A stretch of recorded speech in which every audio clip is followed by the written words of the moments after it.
Salam, selamat pagi Bapak Ibu sidang jemaat yang dikasihi Tuhan.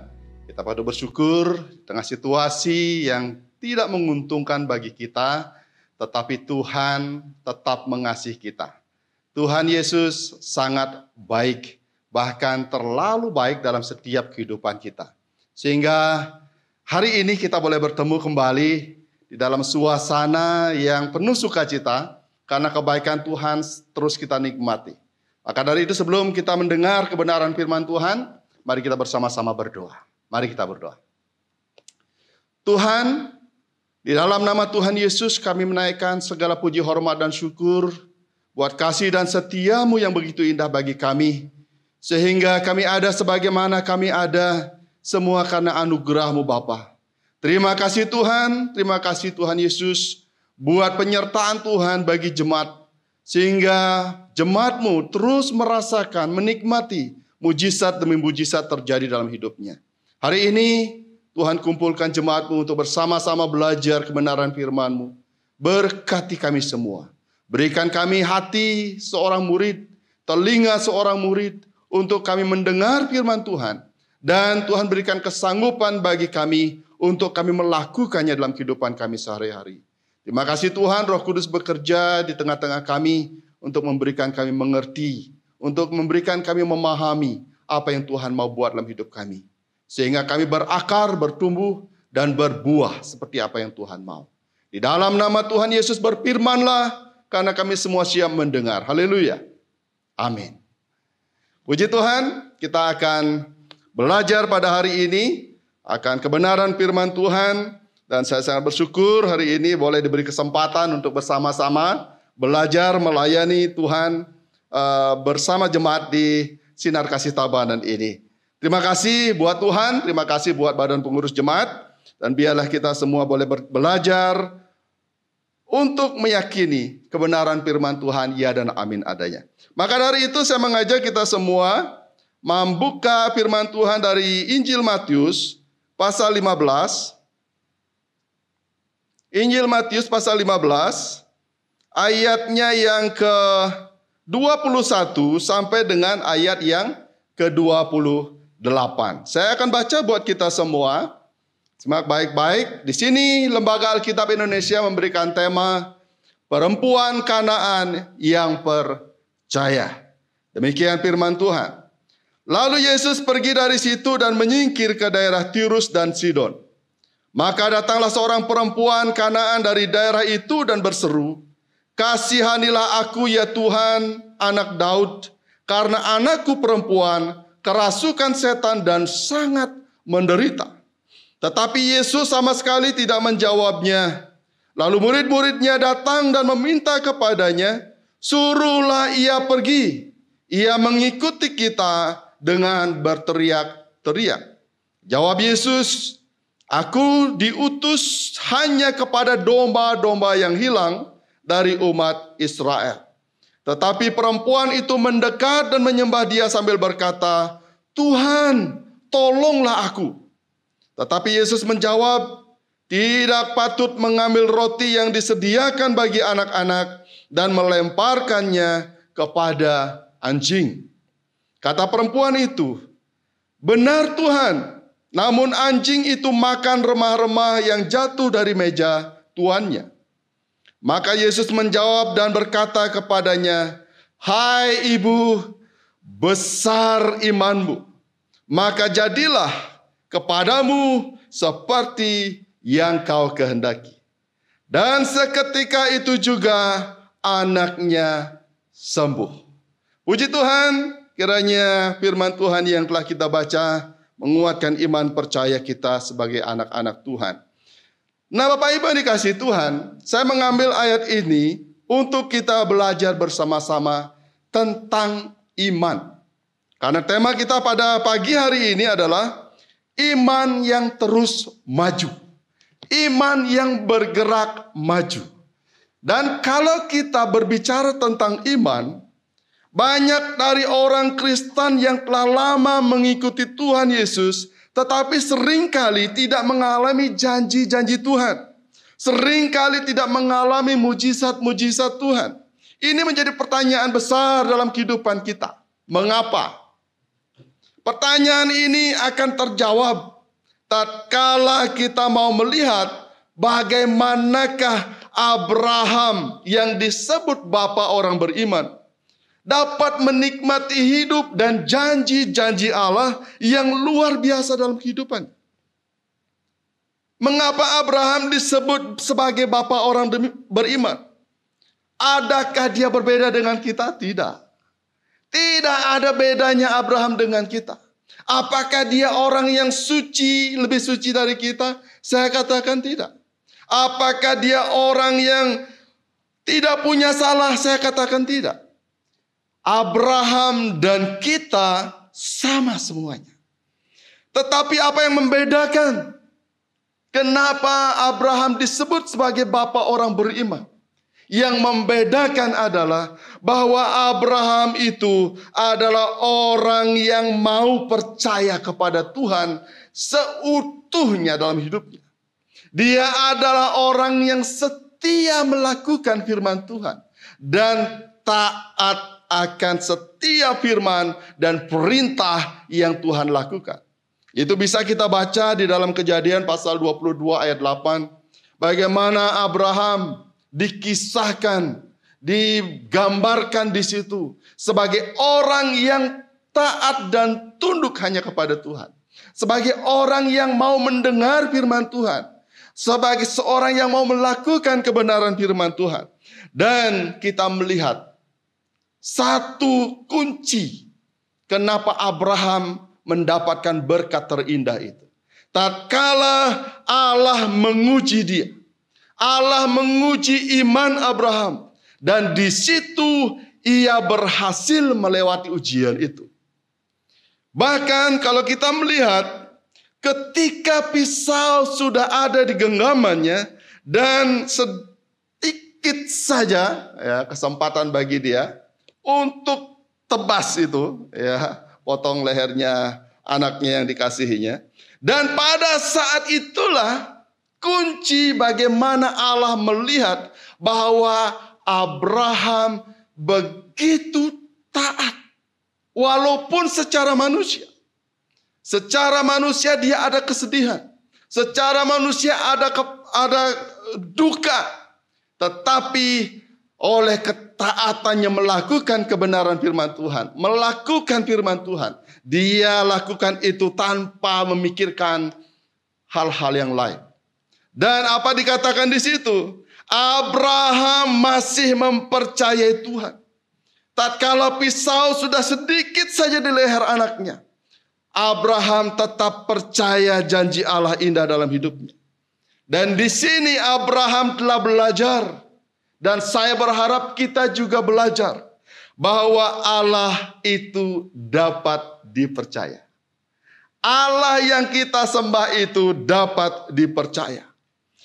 Prinsip benar mengenai iman ialah iman bukanlah bergerak mundur, melainkan bergerak maju. Iman tidak tergantung kepada apa yang ada di sekeliling kita, karena iman itu asalnya adalah dari firman Allah. Kalau kita baca Ibrani 11 ayat 1. Iman mengerjakan hal-hal mustahil menjadi benar-benar nyata dalam kehidupan orang yang takut akan Dia. Sebagai anak Tuhan, kita harus betul-betul memahami bahwa mujizat terjadi karena adanya iman. Mujizat terjadi karena adanya iman. Sebagaimana Abraham percaya janji Allah yang akan memberkati anak cucunya. Dan di satu tempat yang begitu indah, ya, situasi yang tidak menguntungkan, di situ dia melihat bahwa Allah menyediakan yang terbaik baginya. Menyediakan korban yang terbaik baginya. Sebagai anak-anak Tuhan, saya ingin mengajak kita pada pagi hari ini. Mengerti bahwa perbuatan mujizat demi mujizat Tuhan Yesus pada waktu di dunia ini bisa terjadi tidak hanya karena kuasa dan anugerahnya yang dia miliki. Tetapi orang yang dilayani memiliki iman sehingga hal ajaib itu terjadi dalam kehidupan. Begitulah kita semestinya sebagai orang-orang percaya. sebagai anak-anak Tuhan. Kita tidak dapat melihat atau mendengar hal ajaib apabila iman itu tidak ada di dalam kehidupan kita. Jikalau kita melihat perempuan Kanaan dari firman Tuhan yang kita baca tadi, kita akan melihat sesuatu yang sangat luar biasa. Contoh yang sangat-sangat luar biasa dipaparkan dalam kehidupan kita. Ya, terpampang indah dalam kehidupan kita. Untuk kita mau belajar dari perempuan ini. Di mana dikatakan di situ ditunjukkan bagi kita yaitu kepercayaannya kepada Tuhan Yesus. Kalau kita melihat siapakah perempuan ini? Apakah dia orang Israel? Saya katakan tidak. Karena di dalam Markus dikatakan dia adalah orang Fenisia, ya. Siro-Fenisia. Jadi dia bukan orang Israel. Dia bukan orang pilihan. Dia tidak mendapatkan bagian anugerah. Tetapi apa yang terjadi? Oleh karena imannya kepada Tuhan Yesus, maka dia mendapatkan sesuatu yang luar biasa. Saya percaya kita juga akan mengalami hal yang sama. Saya percaya kita juga akan mendapatkan hal yang sama. Kata kuncinya adalah, adakah saudara dan saya percaya kepada Tuhan Yesus? Nah, sidang jemaat yang dikasihi Tuhan, inilah pernyataan iman yang akan kita pelajari hari ini. Kenapa dan pelajaran apa yang akan kita dapatkan dari ibu ini, dari perempuan Siro-Fenisia ini? Pelajaran yang akan kita dapatkan dari ibu ini yang pertama adalah bahwa kita melihat bahwa di tengah-tengah tantangan yang berat sekalipun, ia tidak menjadi kecewa. Ia tidak menjadi kecewa. Kenapa saya katakan demikian? Coba baca ulang firman Tuhan yang tadi. Di situ dikatakan, maka datanglah seorang perempuan Kanaan dari daerah itu dan berseru, kasihanilah aku ya Tuhan anak Daud, karena anakku perempuan kerasukan setan. Ibu ini datang kepada Tuhan Yesus dan mengatakan bahwa anaknya kerasukan setan dan sangat menderita. Ini tantangan yang muncul dalam hidupnya. Bahwa Tuhan Yesus seolah-olah tidak peduli akan masalah dia. Dikatakan dalam ayat yang ke-23, tetapi Yesus sama sekali tidak menjawab dia. Bahkan murid-muridnya datang dan meminta kepadanya, suruhlah ia pergi. Ia mengikuti kita dengan berteriak-teriak. Bahkan ayat 24 ini yang paling menyakitkan secara manusia. Dikatakan, aku diutus hanya kepada domba-domba yang hilang dari umat Israel. Tetapi perempuan itu mendekat dan menyembah dia sambil berkata, Tuhan, tolonglah aku. Nah, Bapak Ibu yang dikasih Tuhan, yang pertama yang dapat kita pelajari dari ibu ini, dari perempuan Siro-Fenisia ini adalah bahwa kita melihat di tengah-tengah tantangan yang berat sekalipun, ia tidak menjadi kecewa. Dia tidak menjadi kecewa. Ini kunci bagi kita. Kenapa? Karena dunia ini penuh dengan pergumulan. Dunia ini penuh dengan tantangan. Kadang-kala kita berdoa, berharap, berdoa, tetapi belum Tuhan jawab. Dan sering kali sifat kita muncul. Kita menjadi kecewa. Dan hari ini saya mengajak sidang jemaat semua belajar dari perempuan ini. Bahkan Tuhan Yesus seolah-olah tidak peduli dengan masalahnya. Bahkan murid-murid sendiri mengusir dia. Bahkan Tuhan Yesus katakan apa? Tidak baik mengambil roti yang disediakan kepada anak dan melemparkannya kepada anjing. Jadi sebagai anak-anak Tuhan, kita mendapatkan pembelajaran indah yang pertama. Jangan cepat kecewa, apapun tantangan itu, apapun rintangan itu. Jadi teruslah berharap. Yang kedua, tidak putus asa. Ya, tidak putus asa ini berbicara tentang teruslah bertekun, teruslah berjuang, teruslah berharap. Karena di dalam Yesus pengharapan kita tidak pernah sia-sia. Dikatakan dalam ayatnya yang ke-25, maaf. Tetapi perempuan itu mendekat dan menyembah dia sambil berkata, Tuhan tolonglah aku. Jadi perempuan ini mengajarkan yang kedua, terus berharap kepada Tuhan walaupun seolah-olah pengharapan itu belum ada jawaban. Tidak terlihat jalan terbuka, tidak terlihat pintu terbuka bagi kita. Tetapi di situ perempuan ini mengajar kepada kita untuk kita terus berharap kepada Dia. Jadi yang pertama diajarkan bagi kita, jangan pernah menjadi kecewa dalam hidup ini. Yang kedua, jangan pernah putus asa. Dan yang ketiga, teruslah bertekun sebelum kita mendapatkan jawabannya. Terus bertekun di dalam iman, terus bertekun di dalam pengharapan. Seperti saya katakan tadi, pengharapan anak-anak Tuhan tidak akan pernah sia-sia. Karena Allah yang kita sembah adalah yang baik. Allah yang kita puji adalah Allah yang hidup. Dia punya telinga mau mendengar seru doa kita. Bahkan dalam Injil Matius dikatakan, undangan Tuhan Yesus bagi kita yang bergumul adalah, marilah kepadaku semua yang letih lesu dan berbeban berat. Tuhan katakan, aku akan memberikan kelegaan kepadamu. Luar biasa. Betapa indahnya kita sebagai anak-anak Tuhan.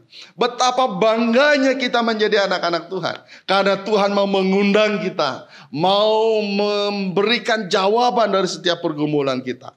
Bahkan sebagai anak Tuhan kita perlu berbangga akan hal ini. Allah kita ya dan amin. Setia dan adil di dalam segalanya. Yang keempat dikatakan, ia merendahkan dirinya dan berserah secara penuh kepada yang empunya kuasa, yaitu Tuhan Yesus. Ayat 26 dikatakan demikian. Tetapi Yesus menjawab, tidak patut mengambil roti yang disediakan bagi anak-anak dan melemparkannya kepada anjing. Kata perempuan itu, benar Tuhan. Namun anjing itu makan remah-remah yang jatuh dari meja Tuhan. Ini berbicara bagaimana perempuan ini secara manusia mendapatkan tekanan batin yang begitu dahsyat. Dikatakan di situ, benar Tuhan, namun anjing tidak patut mengambil roti yang disediakan bagi anak-anak dan melemparkannya kepada anjing. Artinya adalah situasi tekanan iman yang luar biasa. Jikalau kita mendengar hal seperti itu terjadi dalam hidup kita, mungkin kita akan putus asa, pergi dan tidak tahu kita berbuat apa. Tetapi apa yang terjadi? Yang terjadi ayat 27 mengatakan, benar Tuhan, namun anjing itu makan remah-remah yang jatuh dari meja Tuhan.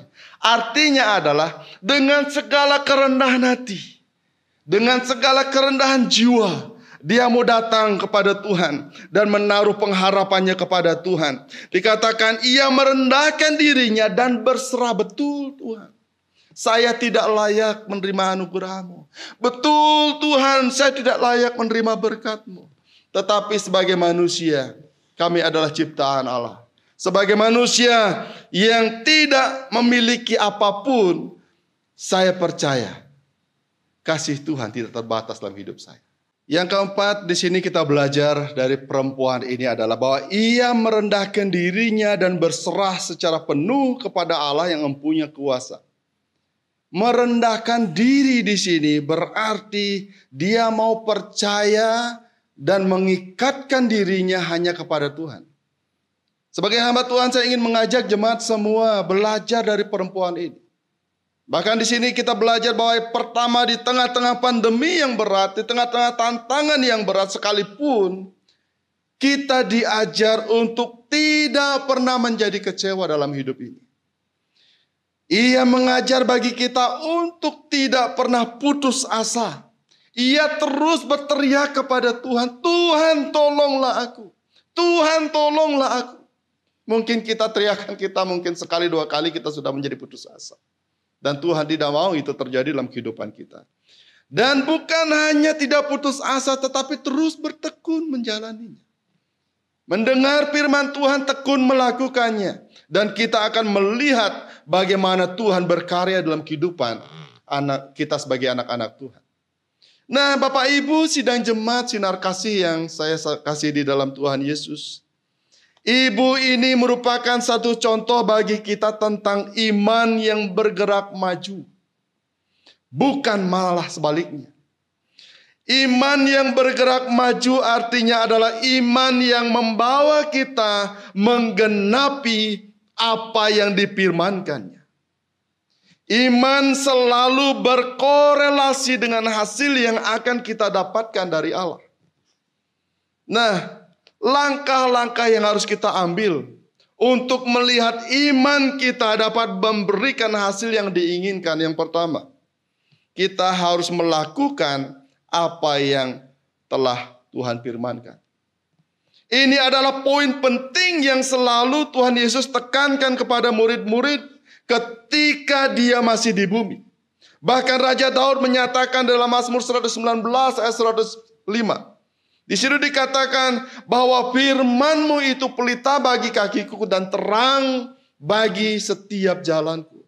Artinya adalah bahwa kita sebagai anak-anak Tuhan harus melakukan kebenaran firman Tuhan di dalam setiap langkah kehidupan kita. Yang kedua, langkah kedua yang Allah mau adalah Dia ingin kita percaya akan apa yang difirmankannya. Jauhkan keraguan dalam diri kita ketika firman itu kita dengar.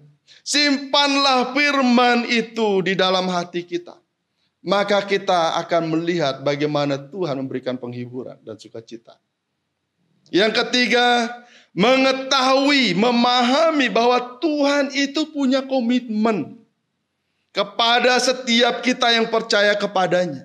Tuhan punya komitmen, berkomitmen kepada apapun yang telah Dia firmankan.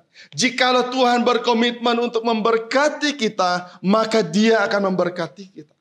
Jikalau Tuhan mau berkomitmen mengasihi kita, maka kasih Tuhan itu akan melimpah dalam hidup kita. Dan itu tidak bisa dirubah. Yang keempat, Tuhan selalu menggenapi firman-Nya. Markus 11 ayat 23 berkata, barang siapa berkata kepada gunung ini menunjukkan bahwa kita tidak perlu takut lagi dengan gunung masalah yang sedang ada di depan kita. Memang iblis sekarang ini sedang menggemakan ketakutan. Sehingga setiap anak Tuhan menjadi takut, dan takut.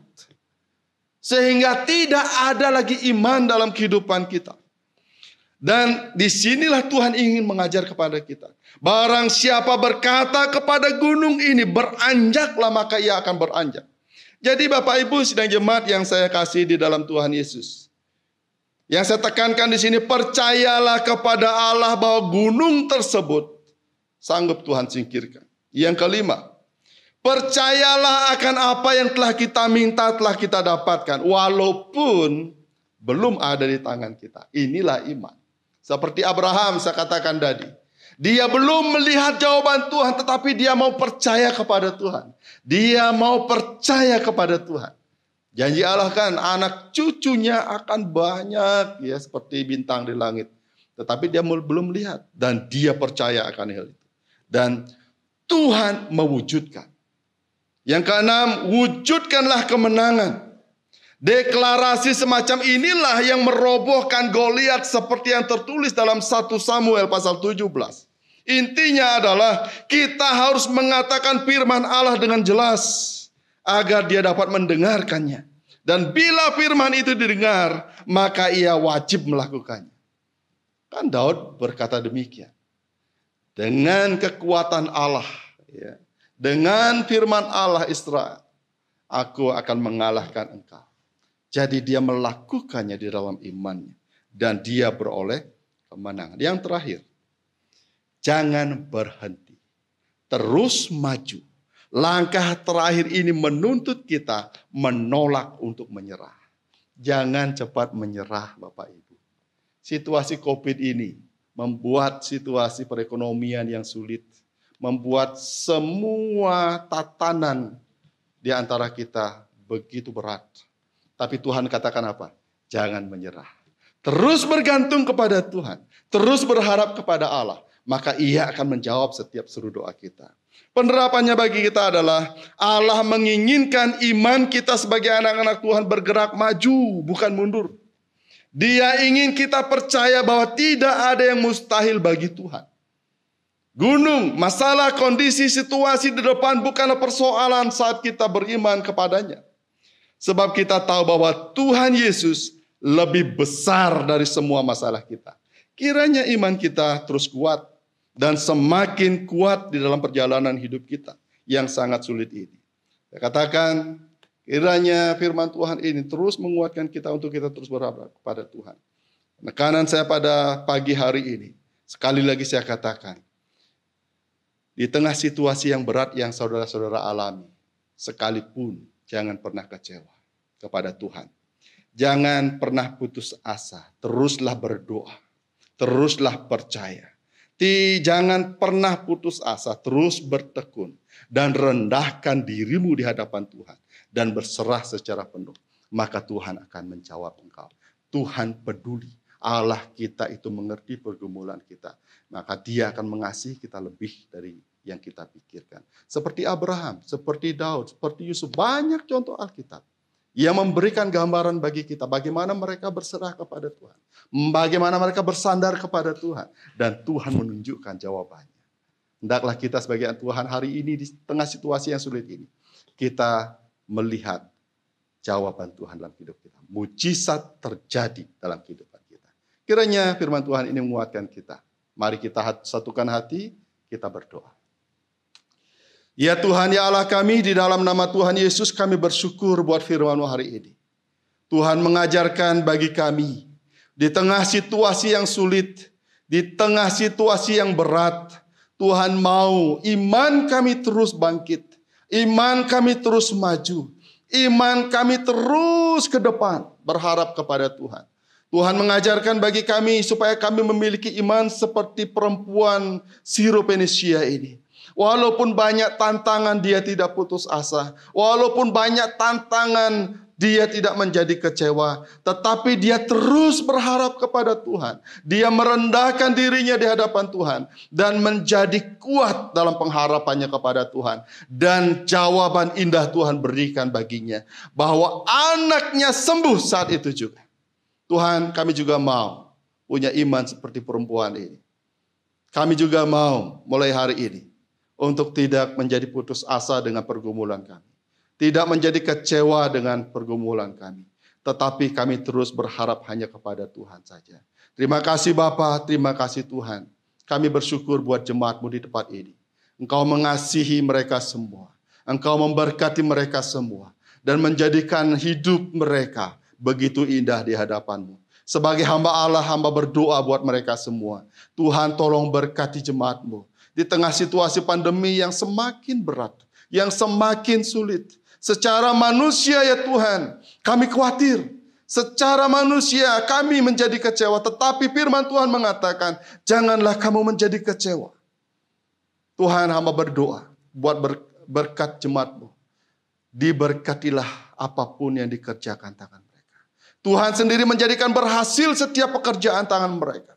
Dan hamba berdoa jikalau ada yang sakit hari ini, apapun bentuk sakit penyakitnya Engkau yang tahu. Tuhan, oleh bilur-Mu di dalam nama Yesus, sakit penyakit jemaat-Mu disembuhkan. Berkati juga yang sedang bergumul dengan permasalahan mereka masing-masing. Hamba tidak tahu, Engkau yang tahu. Engkau Allah yang peduli, Engkau Allah yang mengerti. Kiranya memberikan jalan keluar bagi mereka.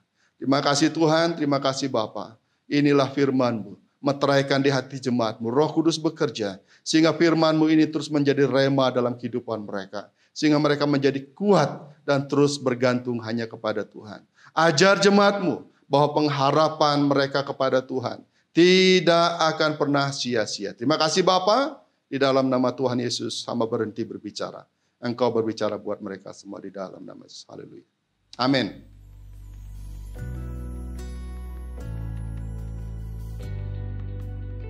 Puji Tuhan, kita sudah mendengarkan kebenaran firman Tuhan. Biarlah firman Tuhan itu menguatkan, meneguhkan kita di tengah pandemi yang sulit ini. Dan hari ini kita akan mengadakan perjamuan kudus. Tuhan Yesus telah memberikan dua ketetapan penting dalam kehidupan kita sebagai anak-anak Tuhan. Yang pertama, apabila seorang percaya dan menerima Yesus Kristus sebagai Tuhan dan Juru Selamatnya, maka Tuhan memerintahkan supaya mereka dibaptiskan di dalam nama Bapa, Anak, dan Roh Kudus sebagai tanda bahwa ia adalah murid-murid atau pengikut Yesus. Yang kedua, apabila orang-orang yang telah menjadi murid Tuhan berkumpul, Tuhan Yesus memerintahkan kita untuk makan dan minum dari perjamuan kudus sebagai peringatan akan apa yang telah dilakukannya di kayu salib. Dan pada hari ini sesuai dengan perintah Tuhan, kita akan makan dan minum dari perjamuan Tuhan sebagaimana dinyatakan di dalam firman Tuhan Lukas 22 ayat 15 sampai 20. Saya akan baca buat kita semua. Katanya kepada mereka, "Aku sangat rindu makan Paskah ini bersama-sama dengan kamu sebelum aku menderita. Sebab aku berkata kepadamu, aku tidak akan memakannya lagi sampai ia beroleh kegenapannya dalam kerajaan Allah." Kemudian ia mengambil sebuah cawan, mengucap syukur, lalu berkata, "Ambillah ini dan bagikanlah di antara kamu.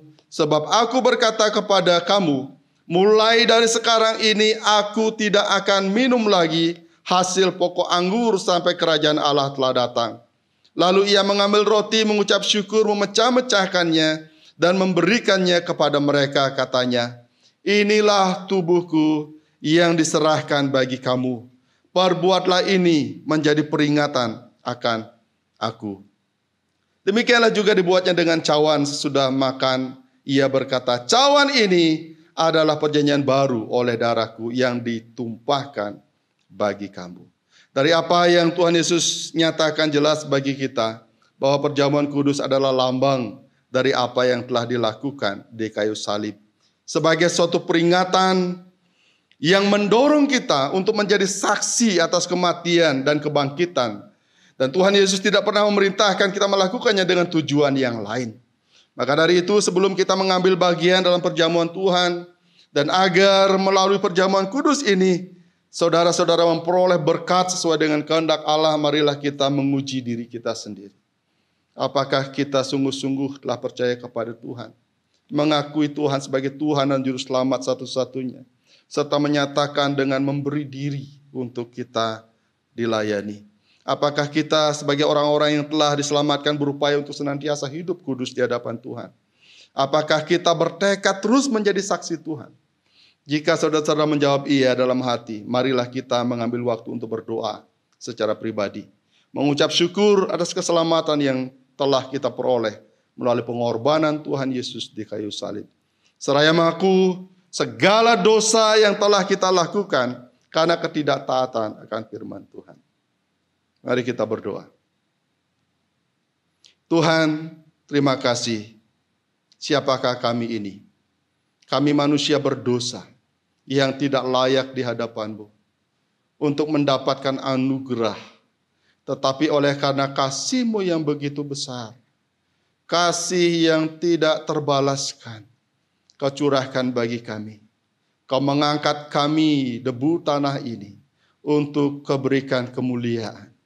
Kau berikan pengakuan bahwa kami adalah anak-anak-Mu. Terima kasih Tuhan, ampuni dosa dan kelemahan kami. Hari ini kami akan melakukan perjamuan kudus. Tuhan berkati kami semua.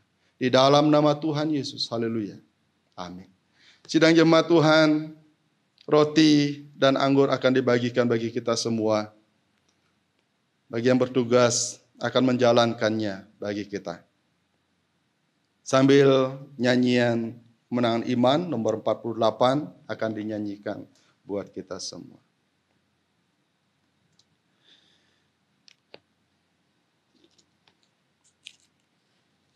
Perjamuan kudus ini terbuka buat kita semua yang sudah dibaptiskan, baik baptis selam maupun baptis percik. Dan setelah kita menerima roti dan anggur yang ada di tangan kita, mari kita akan melakukannya bersama-sama di hadapan Tuhan. Kita angkat roti yang ada di tangan kita. Demikianlah Tuhan Yesus mengatakan bagi kita semua pada hari ini, "Inilah tubuhku yang diserahkan bagi kamu. Perbuatlah ini menjadi peringatan akan aku. Mari kita makan bersama-sama.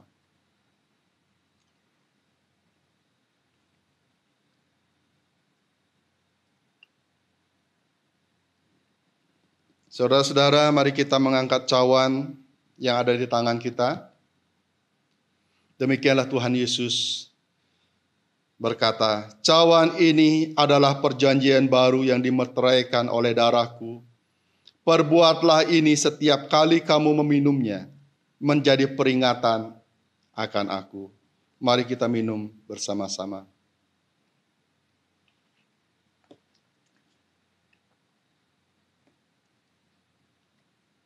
Sebab setiap kali kamu makan roti ini dan minum cawan ini, kamu memberitakan kematian Tuhan sampai Ia datang. Mari kita berdoa. Terima kasih Bapa, kembali kami bersyukur buat kasih setia-Mu. Kami boleh melakukan perjamuan kudus. Kami boleh menikmati perjamuan ini dengan penuh sukacita. Terima kasih Bapa. Dan perjamuan ini mengajarkan kami betapa kasih-Mu itu mahal. Kau relakan diri-Mu untuk dikorbankan di kayu salib. Hanya untuk menebus kami anak-anak-Mu ini. Terima kasih Bapa, terima kasih Tuhan. Berkati kami semua di dalam nama Yesus. Amin. Sidang jemaat yang dikasihi, yang saya kasih di dalam nama Tuhan Yesus. Kita sudah mendengarkan firman Tuhan dan kita sudah melakukan perjamuan kudus. Biarlah apa yang kita lakukan hari ini menguatkan iman percaya kita. Dan kita akan tutup ibadah kita pada hari ini. Mari kita semua bangkit berdiri. Arahkan hati dan pikiranmu kepada Tuhan. Dengarkanlah firman Tuhan, lakukanlah itu dalam kehidupan sehari-hari. Karena berbahagialah orang yang mendengar, terlebih melakukannya.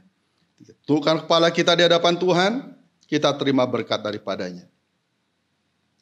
Ya Allah, ya Tuhan kami terima kasih. Dari awal, pertengahan sampai akhir ibadah kami, Tuhan beserta dengan kami. Kiranya Engkau kuatkan iman percaya kami. Engkau kuatkan pengharapan kami. Engkau selalu ada dalam hidup kami. Memberkati setiap keluarga lepas keluarga. Memberkati setiap usaha pekerjaan jemaat-Mu. Dan biarlah kasih karunia Tuhan terus melimpah dalam kehidupan kami. Sidang jemaat Tuhan, pulanglah dan terimalah berkat daripadanya. Tuhan memberkati engkau dan melindungi engkau. Tuhan menyinari engkau dengan wajahnya dan memberi engkau kasih karunia. Tuhan menghadapkan wajahnya kepadamu dan memberi engkau damai sejahtera.